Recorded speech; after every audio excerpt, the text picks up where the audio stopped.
तो this point में आप सबका एक बार पुनः स्वागत है। आज हम लोग एनवायरनमेंट पढ़ेंगे और ये एक ऐसा सब्जेक्ट है जिसका महत्व दिनों दिन बढ़ता चला जा रहा है और इससे बहुत ज़्यादा प्रश्न अब आने लगे हैं एग्ज़ाम में। तो आप देखेंगे कि वास्तव में एनवायरनमेंट अकेले सब्जेक्ट नहीं पढ़ा जाता है, इसके साथ साथ ज्योग्राफी और साइंस भी जुड़ी हुई है। तो तीनों एक मिक्सचर है तीनों का, अर्थात ज्योग्राफी भी जानना पड़ेगा आपको थोड़ा बहुत और थोड़ा बहुत साइंस भी जाननी पड़ेगी। तो आइए हम लोग एनवायरनमेंट पढ़ते हैं। और वर्तमान परिदृश्य में भी पर्यावरण बहुत इंपॉर्टेंट है। तो आइए एनवायरनमेंट शुरू करते हैं। एनवायरनमेंट में आप देखेंगे तो यूपी टेट में बहुत सारे प्रश्न आते हैं, यूपी टेट में बहुत सारे प्रश्न पूछे जाते हैं और उसके अलावा यूपी टेट में 30 क्वेश्चन जो है वो एनवायरनमेंट से ही पूछे जाते हैं। 30 क्वेश्चन बहुत बड़ा रोल प्ले करता है। इसके अलावा यूपी पीसीएस में प्रश्न बनते हैं। कोई भी एग्जाम इससे अछूता नहीं रह गया है कि जहाँ पर एनवायरनमेंट से प्रश्न ना आते हो। तो आइए हम लोग एनवायरनमेंट शुरू करते हैं।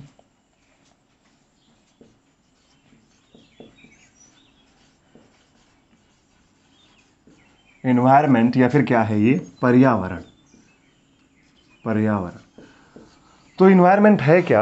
एनवायरनमेंट है क्या? तो अगर हम देखें तो हम लोग साधारण भाषा में या आप लोग जानते हैं कि एनवायरनमेंट क्या है, तो हम लोग कहते हैं कि जो कुछ भी हम अपने आसपास देखते हैं वो क्या है, एनवायरनमेंट है, पर्यावरण है। ऐसे भी हम class 7th NCERT first chapter में लिखा हुआ है ज्योग्राफी के कि whatever you see in your surroundings is called environment. जो कुछ भी आप अपने आसपास देखते हैं वो क्या है, एनवायरनमेंट हो, पर्यावरण है। अर्थात अगर हम अपने परिप्रेक्ष्य में देखें तो ये बोर्ड हमारे लिए एनवायरनमेंट हुआ, हवा हमारे लिए एनवायरनमेंट हुआ, ये मार्कर हमारे लिए एनवायरनमेंट हुआ, ये फैन हमारे लिए एनवायरनमेंट हुआ, ये दीवार हमारे लिए एनवायरनमेंट हुआ। तो मतलब जो कुछ भी, अगर हम सर इधर से इधर की तरफ घुमाएं तो जो कुछ भी हमें दिख रहा है that is the part of the environment. वो क्या है, सभी किसका भाग है, एनवायरनमेंट का भाग। मतलब अगर देखें हम तो एनवायरनमेंट में कह सकते हैं, इसको हम इस तरह से भी कहते हैं, इसको हम कहते हैं कि परिधन आवरण। ये दो शब्दों से मिलकर बना है परिधन आवरण। परि का अर्थ होता है चारों तरफ या चारों ओर, और आवरण का अर्थ होता है ढका हुआ। साधारणतः ये हम पढ़ते चले आ रहे हैं 10th क्लास से, ढका हुआ। तो पर्यावरण का वास्तव अर्थ क्या हुआ कि चारों तरफ से जो हमें घेरे हुए है वही क्या है, whatever you see in your surrounding. मतलब चारों तरफ से जो आपको घेरे हुए है वही क्या है, इसके शब्द के आधार पर क्या हो गया, एनवायरनमेंट हो गया, वही पर्यावरण हो गया। अब यहाँ पर ध्यान दीजिएगा आप लोग, यहाँ पर छोटी ई है, यहाँ पर बड़ा आ है। छोटी ई किस में बदल जा रहा है, या में, और उसके साथ बड़ा की मात्रा लग जा रही है, अर्थात क्या बन जा रहा है, पर्यावरण। तो ये कौन सी संधि है यहाँ पर, जब या रा वा बनते हैं, स्वर रहित या रा वा बनता है तो क्या होता है वहाँ पर, कौन सी संधि, यण संधि। खैर आपको हिंदी जानने की ज़रूरत नहीं है यहाँ पर, लेकिन फिर भी जानना चाहिए क्योंकि हम हिंदी क्या है, हमारी राजभाषा है और इसको हमें सीखना चाहिए। तो आइए देखिए, तो इन्वायरमेंट जनरल भाषा में, साधारण भाषा में, हमने सिंपल भाषा में हमने क्या बात किया कि जो कुछ भी हम अपने चारों तरफ देखते हैं वो क्या है, इन्वायरमेंट है। आइए अब इसमें देखते हैं और कि इन्वायरमेंट जो शब्द है, इन्वायरमेंट जो शब्द है इसकी उत्पत्ति कहाँ से हुई है। तो इन्वायरमेंट शब्द फ्रेंच भाषा के, फ्रेंच शब्द है, फ्रेंच शब्द है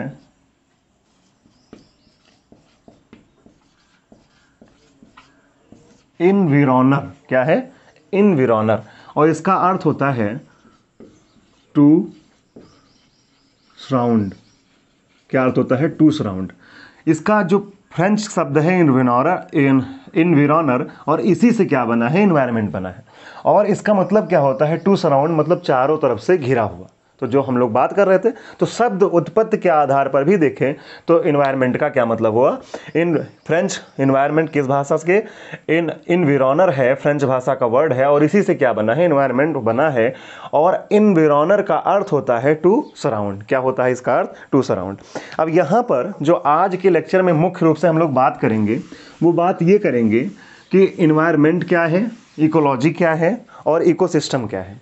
इन्वायरमेंट क्या है, इकोलॉजी क्या है, और इकोसिस्टम क्या है।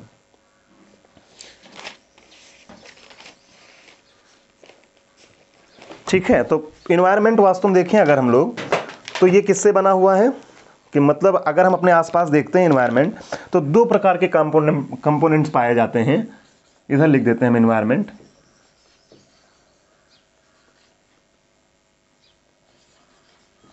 इन्वायरमेंट या पर्यावरण इसमें अगर आप देखेंगे अपने आसपास तो आपको दो ही चीज़ें दिखेंगी, या तो क्या दिखेगा, जीवित चीज़ें दिखेंगी, या क्या दिखेगा, निर्जीव चीज़ें दिखेंगी। तो इसको टेक्निकल टर्म में हम लोग कहते हैं बायोटिक कंपोनेंट, बायोटिक और एबायोटिक। एबायोटिक मतलब इसको बोलते हैं हम लिविंग थिंग्स। क्या बोलते हैं? लिविंग थिंग्स, लिविंग थिंग्स, या इसको क्या बोलते हैं, non living things, non living things, non living things, living things या फिर नॉन लिविंग थिंग्स। मतलब ये क्या है, जैविक है और ये क्या है, अजैविक है। ये क्या है, अजैविक। अजैविक क्या है ये, अजैविक। जैविक मतलब क्या हो गया कि जिसमें जीवन है वो क्या है, बायोटिक है, और जिसमें जीवन नहीं है वो क्या है, अबायोटिक है। जिसमें जीवन नहीं है वो क्या है, अबायोटिक। मतलब अगर आप देखें तो बायोटिक में कौन आ जाएंगे, ह्यूमन बीइंग्स आ जाएगा, मतलब समस्त मानव जाति आ जाएगी। इसके अलावा बायोटिक में और कौन आ जाएगा, जितने भी एनिमल्स हैं वो सब क्या हो जाएंगे बायोटिक में। जितने भी पेड़ पौधे हैं क्या हो जाएंगे, बायोटिक में आ जाएंगे, मतलब उनमें जीवन है। ये टर्म आप जरूर याद रखिएगा, जैविक अजैविक तो याद ही रहे, इसके साथ साथ बायोटिक जरूर याद रखिएगा, क्योंकि इन्वायरमेंट में ही हम ये प्रयोग करते हैं इस शब्द का, ठीक है। और यहाँ अबायोटिक मतलब अजैविक। अबायोटिक का मतलब क्या हुआ, अजैविक। अबायोटिक का मतलब क्या हुआ, फ्रेम में आ रहा है ये, ठीक है। अबायोटिक का मतलब क्या हुआ, अजैविक। तो टर्म याद रखिएगा। तो अगर हम देखें तो total sum of biotic and abiotic components together are called environment. बात समझ में आई कि मतलब अगर हम जैविक अजैविक दोनों को मिलाकर एक साथ देखें तो क्या हो जाएगा, वो पर्यावरण। बात समझे कि नहीं। मतलब अगर हम आसपास देखेंगे दो ही चीज़ें दिखेंगी हमें, तो टर्म जाने रही है बायोटिक और अबायोटिक। तो पर्यावरण मेरे ख्याल से आपको समझ में आया होगा कि पर्यावरण का साधारणतः अर्थ क्या होता है, ठीक है। अब हम लोग बात करते हैं किसकी, इकोलॉजी की। अब हम लोग बात करते हैं इकोलॉजी की। हमने कहा था कि तीन चीजें आज के लेक्चर में, तीन चीजें होंगी। कौन कौन से, पर्यावरण, पारिस्थितिकी, पर्यावरण और इकोलॉजी। इकोलॉजी, इकोलॉजी इसको बोलते हैं हम लोग पारिस्थितिकी। क्या बोलते हैं, पारिस्थितिकी, ठीक है, पारिस्थितिकी इसको बोलते हैं हम लोग पारिस्थितिकी, इकोलॉजी। और क्या है, एक है इकोसिस्टम। इकोसिस्टम इसको क्या कहते हैं हम लोग, पारिस्थितिकी तंत्र। पारिस्थितिकी तंत्र। तो चलिए पर्यावरण समझ चुके हैं, आप समझते हैं पारिस्थितिकी। तो पारिस्थितिकी है क्या, पारिस्थितिकी जीव विज्ञान की एक शाखा है। पारिस्थितिकी क्या है, जीव विज्ञान की एक शाखा है। जीव विज्ञान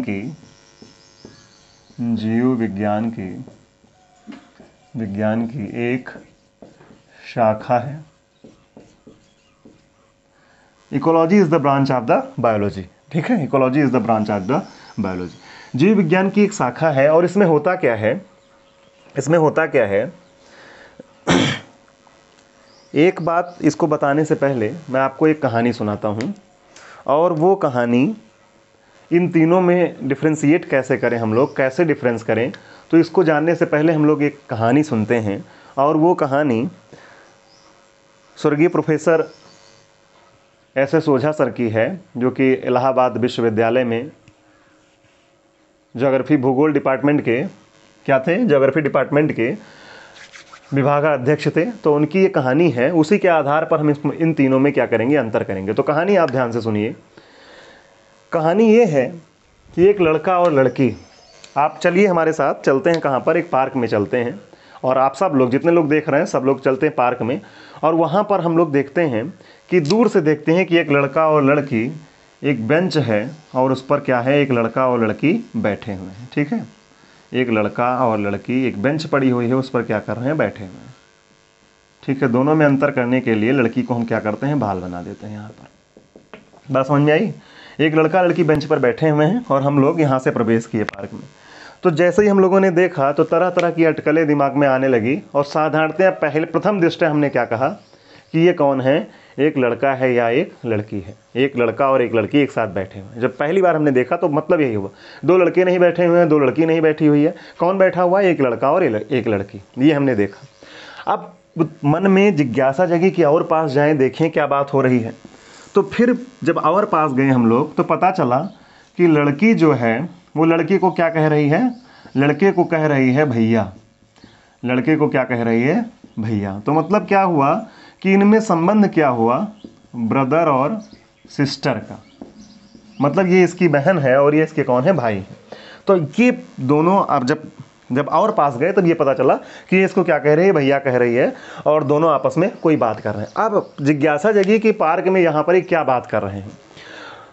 तो वास्तव में ये जब इलाहाबाद में या प्रयागराज में 10 से 1 लाइट की कटौती होती थी, अब की नहीं पता कि अब होता है कि नहीं होता है, लेकिन हम लोगों के समय में 10 से 1 लाइट कटता था और उसी में हम लोग अपना खाना, उसी में बात करना, उसी में पेपर पढ़ना, 10 से 1 के बीच में ही ये सब कुछ होता था, खाना बनाने का काम 10 से 1 के बीच। तो ये लड़का लड़की भी वहाँ पर कहाँ पर, घर से 10 बजे निकल गए होंगे, लाइट चली गई होगी, बगल में ही इनके पार्क है और वहाँ बैठकर बात कर रहे हैं। तो पहला क्या हुआ कि ये यहाँ पर देखा कि लड़का लड़की हैं, फिर संबंध समझ में आया कि कौन है ये, भाई बहन है, थोड़ा और अंदर गए, भाई बहन है। और फिर उसके बाद में अब जिज्ञासा जगी कि आखिर ये बात क्या कर रहे होंगे। तो फिर बात क्या कर रहे होंगे ये जिज्ञासा जगती है और पता लगाते हैं हम लोग कि क्या बात कर रहे हैं। तो यहाँ पर जो लड़की है वो लड़के से कह रही है कि भैया जब हम लोगों ने सेम आंसर दिया, ये बॉय है, ब्रदर है, सेम आंसर दिया यूपीएससी में, तो मेरा मेंस क्यों क्वालिफाई हो गया, आपका मेंस क्यों क्वालिफाई नहीं हुआ। तब दोनों चर्चा शुरू होती है कि इस प्रश्न का उत्तर तुमने क्या लिखा था, इस प्रश्न का उत्तर क्या लिखा था, क्योंकि दोनों की स्ट्रेटजी थी जो तैयारी करने की वो एक थी। दोनों एक तरह से पठन पाठन करते थे, दोनों एक नोट से पढ़ते थे। तो इनका क्यों यूपीएससी क्वालिफाई हुआ, इनकी यूपीएससी क्यों नहीं क्वालिफाई हुआ। तो फिर लड़की पूछती है कि लड़के को बड़े चिंता रहती है कि क्यों नहीं हुआ। तो लड़की कहती है कि हर प्रश्न पर चर्चा शुरू हो जाती है। तो एक प्रश्न में पूछती है कि आपने क्या आंसर लिखा। तो लड़का बताता है कि हमने ये पॉइंट्स लिखा था। तो लड़की कहती है पॉइंट्स तो हम लोगों के एकदम सेम है, तब फिर क्यों ऐसा हुआ। फिर लड़की पूछती है कि अच्छा भैया बताइए कि जो पहला पॉइंट आपने क्या लिखा, दूसरा क्या लिखा, तीसरा क्या लिखा। तो लड़का बताता है तो कहती है लड़की कहती है यहीं पर गलती हुई, जो मैंने 5वां लिखा है वो आपने पहला लिखा है, जो मैंने तीसरा लिखा है वो आपने दूसरा लिखा। मतलब वो सीक्वेंस जो था लिखने का वो बिगड़ गया। तो इसका मतलब क्या हुआ कि अब हम लोग पूर्ण रूप से जान गए हैं कि लड़का लड़की हैं, भाई बहन हैं, और किस बारे में बात कर रहे हैं, यूपीएससी के बारे में बात कर रहे हैं। लड़की का मेंस निकल चुका है, लड़का फेल हो चुका है, ये बातें हुई। अब यहाँ पर अगर आप देखें तो प्रथम दृष्टया जैसे हम आसपास अपने जो भी देखते हैं वो क्या है, एनवायरनमेंट है। मतलब लड़का लड़की क्या है, एनवायरनमेंट है। जैसे देखा आपने, पहचाना कि लड़का लड़की हो, क्या हो गया, एनवायरनमेंट हो गया। पारिस्थितिकी क्या है कि थोड़ा और अंदर जाने की कोशिश करते हैं और ये जानने की कोशिश करते हैं कि इन दोनों के बीच में क्या संबंध है। तो ये क्या हो, मतलब जैव अजैव के बीच में जो अंतर संबंध होता है, एक जो जीव समुदाय होता है वो अपने आसपास के पर्यावरण से जिस तरह से प्रभावित होता है वो क्या है, पारिस्थितिकी है। ठीक है। अब यहाँ पर क्या है, पूरा हम लोग जान चुके हैं, मतलब और पास में गए, पूरी बात हमने सुन ली। तो पारिस्थितिकी तंत्र क्या है, पारिस्थितिकी तंत्र का अर्थ हुआ, पारिस्थितिकी तंत्र का अर्थ क्या हुआ कि यहाँ पर किस तरह से जैव अजैव के बीच में अंतर क्रिया हो रही है। यह इसको हम कहते हैं कि प्रकृति की क्रियात्मक इकाई है। क्रियात्मक इकाई किस तरह से ऊर्जा मिल रहा है, किस तरह से एक दूसरे को प्रभावित कर रहे हैं, एक जीव दूसरे जीव पर, एक जीव का उसके पर्यावरण पर, पर्यावरण का उस जीव पर किस तरह से प्रभाव पड़ रहा है। जब इस तरह से बहुत डीप में जाकर अध्ययन करते हैं तो क्या है, पारिस्थितिकी तंत्र। तो बात समझ में आई, पर्यावरण क्या है, पारिस्थितिकी क्या है और पारिस्थितिकी तंत्र क्या है। तो लड़का लड़की जब सामान्य रूप से पहचाना तो वो क्या था, पर्यावरण था। जब वो ब्रदर से ये संबंध जान पाए तो वो क्या है, पारिस्थितिकी थी। और जब हमने पूरी बातें जान ली, मतलब A to Z बातें जब हमने जान ली तो वो क्या है, पारिस्थितिकी तंत्र है। तो बात समझ में आई। पर्यावरण क्या होगा, जैसे जो कुछ भी आसपास देखेंगे सब पर्यावरण। पारिस्थितिकी क्या हो सकता है, पारिस्थितिकी कहीं भी हो सकता है, एक जंगल पारिस्थितिकी हो सकती है, एक मतलब आप आसपास छोटे छोटे पारिस्थितिकियों में जो इकोलॉजी है, मतलब इसके अध्ययन को ही इकोलॉजी कहते हैं। ये क्या है, अध्ययन का विज्ञान है, जीव विज्ञान की एक शाखा है। और ये क्या है, ये जो है पारिस्थितिकी तंत्र है। पारिस्थितिकी तंत्र का मतलब हुआ कि एक तालाब हो गया, वो उसका पारिस्थितिकी तंत्र अलग होगा, महासागर होगा, उसका पारिस्थितिकी तंत्र अलग होगा, इस तरह से। तो बातें कुछ हद तक आपको समझ में आई होंगी, और जो नहीं समझ में आया है वो लोग हम लोग समझने की कोशिश करते हैं। आइए आप समझते हैं इसको कि पारिस्थितिकी क्या है। पर्यावरण तो आप जान चुके हैं, इसी कहानी के माध्यम से समझते हैं कि पारिस्थितिकी क्या है। तो जीव समुदाय का उसके पर्यावरण के साथ, जीव समुदाय का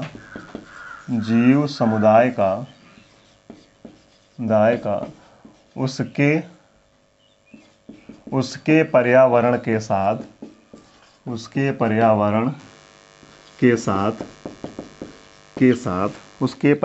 के साथ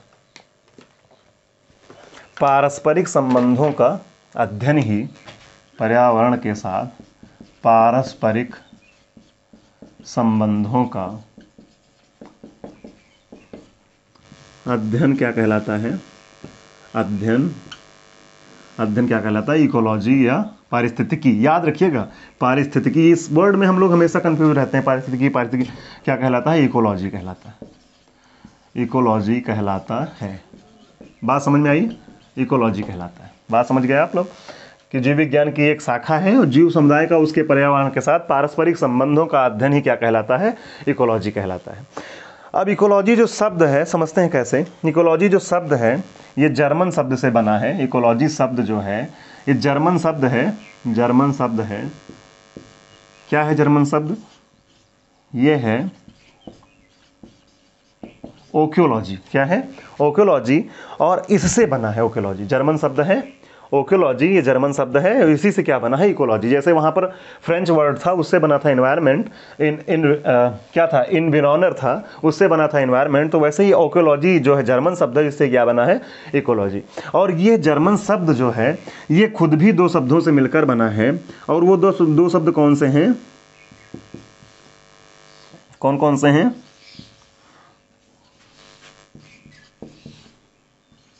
ठीक है, अब देखिए यहाँ पर ये है ओकोस और कोलोस। ठीक है, ये दो शब्द हैं और इसका मतलब होता है, इसका अर्थ होता है, इसका अर्थ क्या होता है? रहने का स्थान। इसका अर्थ है रहने का स्थान और इसका अर्थ है अध्ययन। इसका अर्थ क्या है? अध्ययन। अध्ययन। ठीक है, इसका अर्थ है अध्ययन और इसका अर्थ है रहने का स्थान। तो अध्ययन, रहने का स्थान, ठीक है, या स्टडी जो भी लिखना चाहें आप। अध्ययन, रहने का स्थान, अध्ययन। तो दोनों का अर्थ क्या हुआ? दोनों का अर्थ ये हुआ कि रहने के स्थान का अध्ययन। रहने के स्थान का अध्ययन ही क्या कहलाता है? क्या कहलाता है? इकोलॉजी कहलाता है। बात समझ में आई?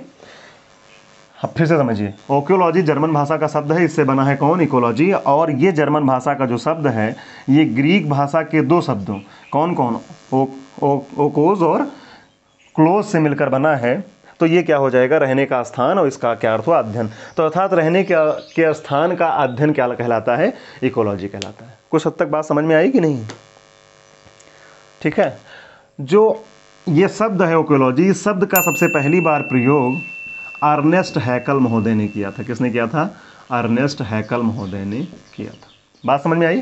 तो ये क्या हो गया? मतलब ये अध्ययन का एक विज्ञान है, जीव विज्ञान की एक शाखा है। जीव समुदाय का उसके पर्यावरण के साथ पारस्परिक संबंधों का अध्ययन क्या कहलाता है? इकोलॉजी कहलाता है। और ये ओक्योलॉजी शब्द से बना है, जर्मन भाषा की इकोलॉजी। और ओक्योलॉजी शब्द जो है ग्रीक भाषा के दो शब्दों ओक्योस और कोलोस से मिलकर बना है। ओक्योस का अर्थ होता है रहने का स्थान और कोलोस का अर्थ क्या होता है? अध्ययन। क्या होता है? अध्ययन। बात समझ में आई? अध्ययन मतलब या स्टडी। तो इस तरह से ये क्या हुआ आपका? पारिस्थितिकी। अर्नेस्ट हैकल ने इसका सबसे पहली बार प्रयोग किया। हम लोग एक ही में इसको एक जैसा प्रयोग करते हैं, लेकिन एक जैसा नहीं है। आपको बातें समझ में आ रही होंगी। अब आइए चलते हैं पारिस्थितिकी तंत्र में। तो पारिस्थितिकी तंत्र क्या है? यह प्रकृति की एक क्रियात्मक इकाई है। यह, बात समझिएगा, इसको समझा रहे हैं। यह प्रकृति की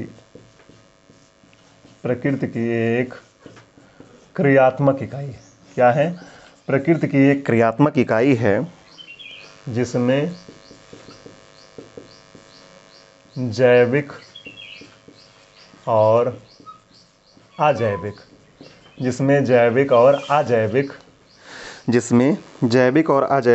घटकों के बीच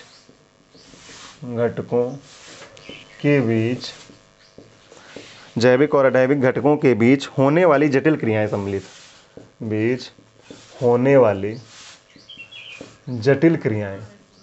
जटिल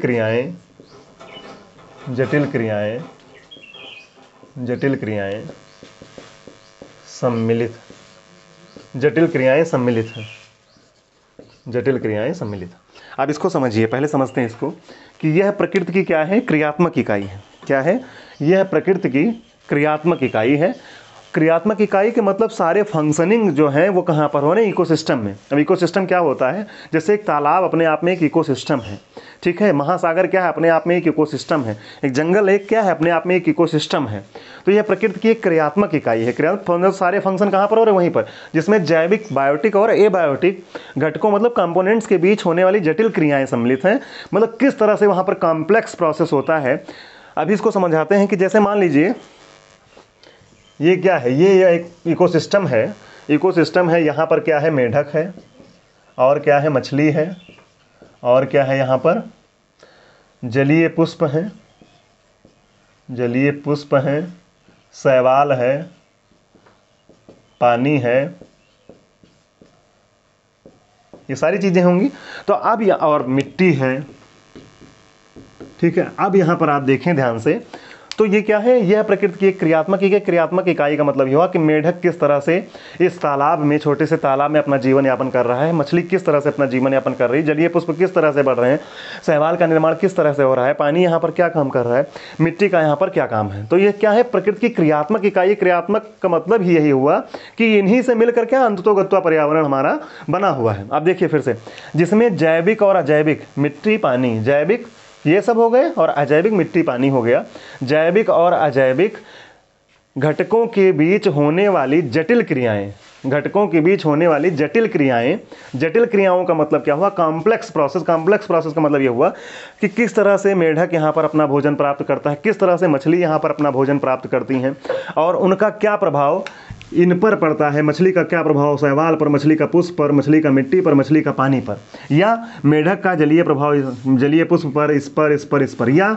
पानी का इस पर, इस पर, इस पर। मतलब सब क्या है, एक दूसरे से इंटर रिलेटेड है। तो यहाँ पर किस तरह से एक दूसरे को प्रभावित कर रहे हैं, तो ये क्या कहलाता है, जटिल प्रक्रियाएं या फिर कॉम्प्लेक्स प्रोसेस कहलाता है। अब यहाँ पर जो पारिस्थितिकी तंत्र है, यहाँ ऊर्जा का मुख्य स्रोत क्या है, पारिस्थितिकी तंत्र में ऊर्जा का मुख्य स्रोत क्या है, तो पारिस्थितिकी तंत्र में ऊर्जा का मुख्य स्रोत क्या है, सौर ऊर्जा है। सौर ऊर्जा मतलब सूर्य से आने वाली ऊर्जा है, और फोटोसिंथेसिस का प्रोसेस होता है जिसके कारण ये पूरी दुनिया टिकी हुई है। तो बात इतनी समझ में आई, फिर से एक बार समझते हैं इसको। यहाँ पर अब देखिए, यह प्रकृति की एक क्रियात्मक इकाई है जिसमें जैविक अजैविक घटकों के बीच होने वाली जटिल क्रियाएं सम्मिलित हैं। दूसरी चीज क्या है कि ये क्षेत्र विशेष, क्षेत्र विशेष का मतलब क्या हुआ कि इसमें निर्दिष्ट क्षेत्र के भीतर कार्य करते हैं। ये क्या करते हैं, निर्दिष्ट क्षेत्र के भीतर। निर्दिष्ट का मतलब क्या हुआ, निर्दिष्ट, निर्दिष्ट क्षेत्र के भीतर। निर्दिष्ट क्षेत्र का मतलब कि इनका क्षेत्र एक निश्चित होता है इकोसिस्टम का। जैसे तालाब का अपना क्षेत्र हो गया, नदी का अपना क्षेत्र हो गया, समुद्र का अपना क्षेत्र हो गया। तो ये क्या है, ये सब क्या है, इकोसिस्टम है। और यहाँ पर जो अध्ययन करते हैं वो क्या है, इकोलॉजी है, ठीक है। तो ये किस तरह से प्रोसेस है, इनका जटिल प्रोसेस क्या है, वही है। तो ये निर्दिष्ट क्षेत्र के अंतर्गत होता है, इसीलिए इनको क्या कहा जाता है, इकोसिस्टम। मतलब इसको हम इस तरह से कह सकते हैं कि पारितंत्र एक ऐसी इकाई होती है जिसके भीतर वह सभी जैविक समुदाय आ जाते हैं जो एक निर्दिष्ट क्षेत्र के भीतर एक साथ कार्य करते हैं। बात समझ में आई? तो अब यहाँ पर फिर से समझिए एक चीज़ और, कि ये दो तरह से होता है इकोसिस्टम। कौन कौन सा इकोसिस्टम हो सकता है? एक तो नेचुरल इकोसिस्टम हो सकता है, नेचुरल इकोसिस्टम मान लीजिए लिखा हुआ है, ठीक है। और एक क्या हो सकता है, ह्यूमन मेड इकोसिस्टम या मैन मेड इकोसिस्टम, ठीक है, मैन मेड इकोसिस्टम। तो मतलब क्या हुआ कि नेचुरल इकोसिस्टम क्या हुआ कि जैसे हमारे तालाब हैं, समुद्र हैं, नदियां हैं, तो ये सब क्या है, नेचुरल इकोसिस्टम है। और जो ह्यूमन मेड क्या हो जाएगा कि जैसे आप एक्वेरियम देखते हैं जहाँ पर हम लोग मछली को कृत्रिम तरह से लाकर रखते हैं, शीशे का घर होता है, उसमें मछली को लाकर रखते हैं, तो वो क्या हो जाएगा, ह्यूमन मेड या मैन मेड इकोसिस्टम हो जाएगा। मतलब वो क्या हो जाएगा, मानव निर्मित इकोसिस्टम। जैसे जो हमारे खेत हैं, खेत ये क्या है, मैन मेड इकोसिस्टम। और इसके अलावा जो नगरीय पारितंत्र है, नगरीय का मतलब क्या हो, जो नगर बसा हुआ है वो भी क्या है, कौन सा, मैन मेड इकोसिस्टम, ठीक है। अच्छा, पारिस्थितिकी तंत्र को और एक नाम देते हैं पारितंत्र। क्या कहते हैं, पारितंत्र। अब देखिए यहाँ पर फिर से देखिए, पर्यावरण क्या है, पारिस्थितिकी क्या है, और पारिस्थितिकी तंत्र क्या है या पारितंत्र क्या है। बातें समझ में आई होंगी। पर्यावरण क्या है, जब इसको हम सामान्य रूप से देखते हैं आसपास जो भी चीज़ें हैं तो वो पर्यावरण है। इसी के अंतर्गत क्या है, पारिस्थितिकी अलग नहीं है कोई, पारिस्थितिकी है। पर पारिस्थितिकी क्या है कि इसमें हम थोड़ी बहुत पहचान करते हैं कि पारिस्थितिकी है क्या चीज़। मतलब ये अध्ययन है, जीव विज्ञान की एक शाखा है, जीव समुदाय का उसके पर्यावरण के साथ पारस्परिक संबंध कैसा है इसका अध्ययन। अब यहाँ पर क्या है कि जटिल प्रोसेस को देखा जाता है, इससे एक स्टेप और आगे। मतलब अगर हम वेन डायग्राम बनाएं तो इस तरह से कह सकते हैं कि ये क्या है, एनवायरनमेंट है, इसके अंतर्गत ये क्या है, इकोलॉजी है, और इसके अंतर्गत क्या हो सकता है, बहुत सारे पारिस्थितिकी तंत्र या पारितंत्र या इकोसिस्टम हो सकते हैं। बात समझ में आई? तो आज के लिए बस इतना ही, और ये आप पढ़िएगा, नोट्स बनाइएगा अच्छा सा, और खूब अच्छे से तैयारी कीजिएगा। फिर मिलते हैं नेक्स्ट क्लास में, तब तक के लिए नमस्कार।